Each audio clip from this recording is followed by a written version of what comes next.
Doctor साहब, doctor सदाकत मेरे साथ है। हम बात कर रहे हैं अपने आप को बदलना, और नए साल पे कम से कम मैंने तो एक लंबी लिस्ट तैयार की होती है, अगले साल में ये करना है, ये करना है, ये करना है, ये नहीं करना। ये जो न्यू ईयर रेजोल्यूशन जिनको हम कहते हैं, ये सभी लोग दुनिया में करते हैं, लेकिन वक्त एक्चुअली तो चलता रहता है। हाँ जी। जिसे हम नया साल कहते हैं वो कंटिन्यूटी है वक्त की, वही है। और ये जो एकदम के फलां तारीख से हम ये करेंगे, ये अगर प्लान्ड हो नए साल के हवाले से नहीं, वैसे मुख्तलिफ कामों के लिए, जैसे आपने अगर सिगरेट नोशी को तर्क करना है, ठीक है, तो आप पहले 40 दिन रख लें इसकी तैयारी करने के लिए कि सिगरेट नोशी तैयारी उसमें बहुत ज़्यादा करने की ज़रूरत होगी, क्योंकि अगर आप विल पावर के ज़ोर पर सिगरेट नहीं पिएंगे और एक आध दिन नहीं पिएंगे तो आपको लगेगा कि बड़ा कारनामा हो गया, लेकिन अगले दिन आपको नानी याद आ जाएगी। हाँ। फिर चिड़चिड़ापन, फिर वो सब कुछ, और वापस सिगरेट जब पीने लगेंगे तो बड़ी ख़राबी होगी, क्योंकि आपको लगेगा कि आप कामयाब नहीं हो सकते, आप नाकाम हैं। अगर आप सिगरेट नहीं छोड़ सकते तो आप और भी बहुत से काम नहीं कर सकते। इस तरह की सोचें आने लगती हैं, शेम फील होने लगती है, नदामत होने लगती है।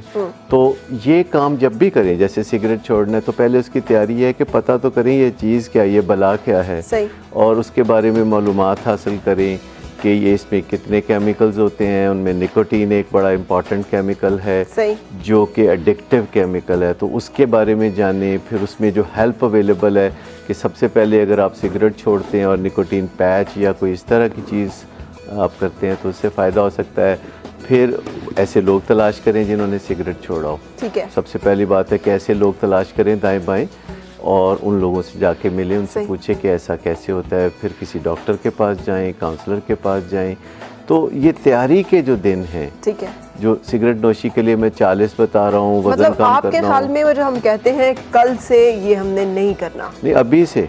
अच्छा, हाँ अभी से। बाज़ औक़ात तो हम इतने बहादुर बनते हैं कि हम पिछली खराबियों को दूर करने चल पड़ते हैं, माजी की खराबियों को दूर करने चल पड़ते हैं, फिर पंडोरा बॉक्स खुल जाता है। आपके हाल में ये गलत अप्रोच है? ये बहुत ही गलत अप्रोच है।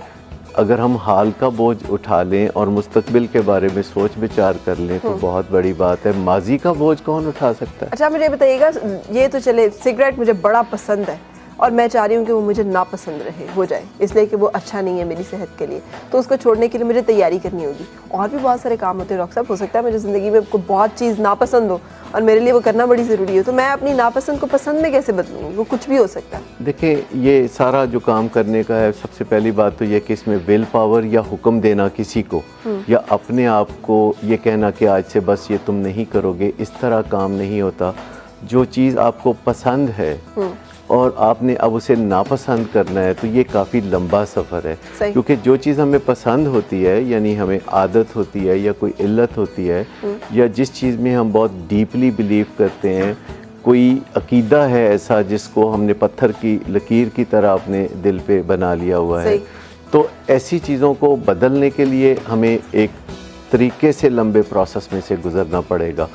हमें ये जानना पड़ेगा कि ये जो आदतें होती हैं और अकीदे होते हैं, इनके एक मेंटल मैप्स होते हैं, ज़हन में नक्शे से बन जाते हैं। अच्छा। जैसे आप अपने घर से निकलते हैं, दफ्तर तक आते हैं, तो ये जो रास्ता है जिसमें आप ड्राइविंग करते हुए आते हैं, तो ये ड्राइविंग करना आपको सबसे ज़्यादा आसान लगता है, आपको सोचना भी नहीं पड़ता।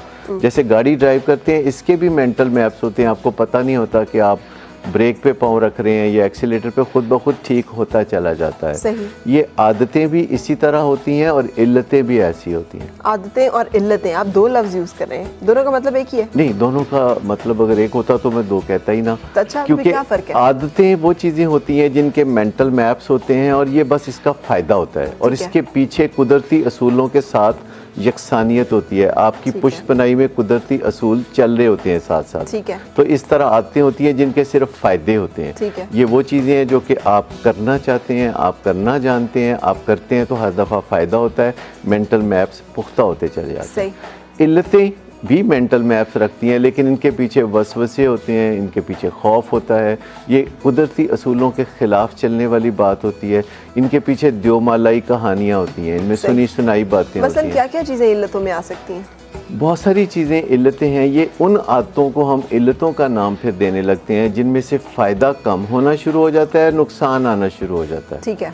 ऐसी बहुत सारी चीज़ें हैं, जैसे आप देखिए कि खाना खाना एक फ़ायदे का काम है, बिल्कुल। हमें उसका मज़ा आता है, हमें हमारी सेहत अच्छी रहती है, हमारी ज़िंदगी उससे बरकरार रहती है। तो ये एक आदत है हम सब लोगों को। लेकिन अगर हम बहुत ज़्यादा खाना लगें, हमें मज़ा आता है, जब भी निवाला मुंह में रखे मज़ा आता है, तो हम कहते हैं कि ये तो कोई अच्छा काम है जिसमें मज़ा आता है। तो अगर अभी मज़ा आता है तो आज ही तो हमारा वज़न नहीं बढ़ जाएगा। ये एक बड़ा मसला है, क्योंकि जो हमें किसी चीज़ का मज़ा आता है अभी और नुकसान होगा कल, तो हम सोचते हैं कल किसने देखा है, कल के बारे में हम सोचते ही नहीं है। ज़्यादातर हम माजी के बारे में या अभी हेयर एंड नाउ की बात करते हैं। जैसे कोई घूंट जो शराब के किसी के गले से उतरते हैं तो उसके फ़ौरन बाद क्या होता है। सही। ये चीज़ जो है उसको फंसाए रखती है इस चुंगल में। सही। लेकिन इन दी लॉन्ग रन क्या होता है, ये चीज़ें जो हैं फिर सीखनी पड़ती हैं। ये जो मेंटल मैप्स बने होते हैं, कॉज एंड इफेक्ट, बटन दबाया रोशनी हो गई। अगर आपने अपनी डिसलाइक को लाइक में बदलना है, अपनी नापसंद को पसंद में बदलना है, और अपनी पसंद को जो आप समझते हैं कि अच्छा नहीं है, और हर इंसान के अंदर बहुत सारी ऐसी बातें होती हैं जिसके बारे में उसे खुद पता होता है कि अच्छा नहीं है, ठीक नहीं है,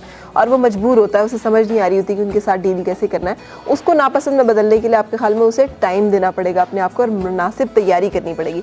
उस तैयारी का एक फेज़ तो मेरी समझ में आया, वो ये कि आपने सिर्फ कुव्वत इरादी पर डिपेंड नहीं करना, आपने मालूमात इकट्ठी करने की कोशिश करनी है। और क्या करना होगा? दूसरी बात है कि लेक्चर वगैरह अपने आप को देना या किसी को देना, ये इतना काम का नहीं होता। वैसे हमारे बातें करने से बहुत फ़ायदा होता है, हमारे छोटे मोटे काम हो जाते हैं, और बातें करना और अपनी बातें मनवाना बड़ा आसान सा लगता है, क्योंकि बातें हम अपने मुंह से करते हैं और हम जहाँ भी जाते हैं हमारा मुंह हमारे साथ ही जाता है। इसके लॉजिस्टिक्स बड़े आसान है। बिल्कुल। लेकिन अगर मामला छोटी मोटी चीज़ों का हो, सही, जिनका ताल्लुक आदतों या इल्लतों से नहीं है या पुराने अकीदों से नहीं है, तो फिर बातों से काम निकल आता है। लेकिन अगर आपका कोई मसला है, कोई सीधी उंगली से घी निकलने वाला मामला नहीं है, टेढ़ी उंगली से घी निकलने का मामला है, परसिस्टेंट है, बार बार नाकाम हो चुके हैं, और वो दुनिया में माना हुआ एक मुश्किल मसला है, तो फिर अपने मुंह को थोड़ा रेस्ट देना पड़ेगा। बिल्कुल सही। सबसे पहले कि वो जो एकदम जो हुक्म फरमा देना होता है, या अपने आप को कह देना होता है, या बुरा भला कहना होता है कि तुम ऐसा क्यों नहीं कर सकते,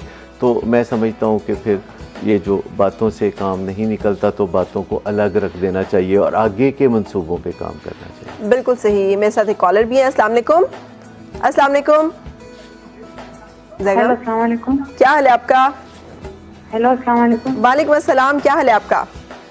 फराती, कैसी हैं आप? मैं बिल्कुल ठीक हूँ, आप ठीक हैं? जी नहीं, आपने जितना हल्का जी का है उसका मतलब ये होता है कि नहीं। क्या हुआ? जी, मेरी उम्र 23 साल है ना। अच्छा। और 2 साल से जो है मेरा एक मसला है कि अजीब से ख्यालात जहन में आते हैं। मसलन क्या ख्याल आता है? बस अजीब से ये आते हैं कि ऐसा ना हो कि मैं मर जाऊँ, या हर वक्त दिल भी धड़कता है। उसकी वजह से ये ख्याल तो मुझे हर वक्त रहता है कि मर जाना है एक दिन, तो उससे पहले पहले क्या करना है, क्या कुछ करने का है। अच्छा, और क्या आता है कि ऐसा ना हो कि मैं मर जाऊँ? दूसरा क्या ख्याल आता है? 2 साल से ये है। हाँ, बस 2 साल से ये ख्याल आते हैं। और दूसरा ये कि बस हर वक्त बीमार रहती हूँ। कभी भी 2 साल से मैंने एक दिन भी चैन से नहीं गुजारा। क्यों?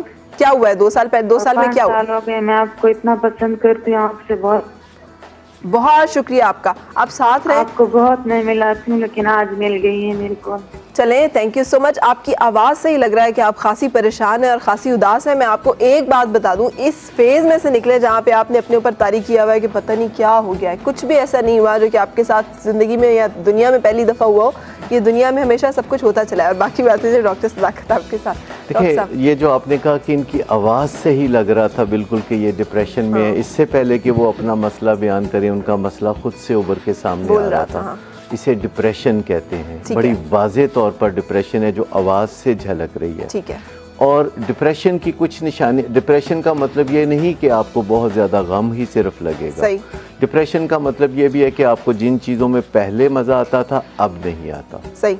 जिंदगी की खुशबू जैसे खो गई है, आपको ऐसे लगता है कि हर काम दूबर सा लगता है, जैसे बोझल हो गया है। किसी के सलाम का जवाब देना तक मुश्किल लगता है, घर में मेहमान आए तो बहुत मुश्किल लगता है, कहीं जाना हो तो बहुत मुश्किल लगता है, चलने फिरने में आहिस्ता हो जाना, स्लो हो जाना, बातचीत करने में स्लो हो जाना, जबकि पहले नॉर्मल थे। इसे डिप्रेशन कहते हैं। उसमें मेन चीज़ जो है वो ज़िंदगी से जो रग़बत है वो ख़त्म हो जाना और ज़िंदगी को ख़त्म करने के ख्यालात आना, जो वो कह रही थी। हाँ, ये मौत का डर तो लगता है। ये मौत के डर की बात नहीं, एक्चुअली वो बात कर रही थी कि उनके दिल में ख्याल आता है कि वो मर जाएं। अच्छा। ये इस तरह की जो कैफियत होती है जिसमें उन्हें ज़िंदगी से रग़बत नहीं रहती। सही। एक तो ये डिप्रेशन की वजह से होता है, जिसके लिए आपको किसी डॉक्टर के पास या फैमिली फिजिशियन के पास या साइकेट्रिस्ट के पास जाने की ज़रूरत होगी। और एंटी डिप्रेसेंट्स होती हैं जो 3 हफ्ते तकरीबन आप खाएं तो आपकी तबीयत बेहतर होती है। उसके बाद आप दवाई जारी रखते हैं, काउंसलिंग जारी रखते हैं और अपने डॉक्टर से मिलते रहते हैं। अच्छा, एक तो ये डिप्रेशन में ये चीज़ होती है, लेकिन अब एक और वबा भी बहुत ज़्यादा फैल गई है। वो क्या है? वो ये है कि लोग इस ज़िंदगी को अहमियत नहीं देना चाहते और ये इस कदर ज़्यादा प्रोपेगेंडा क्रैप है ये कि इस दुनिया की कोई अहमियत नहीं, ये बस अगली दुनिया के बारे में सोचो और अगली दुनिया की ही तैयारी करो, बस अगली दुनिया का सोचो, इस दुनिया के बारे में ना सोचो, ये दुनिया के कुत्ते ना बन जाओ।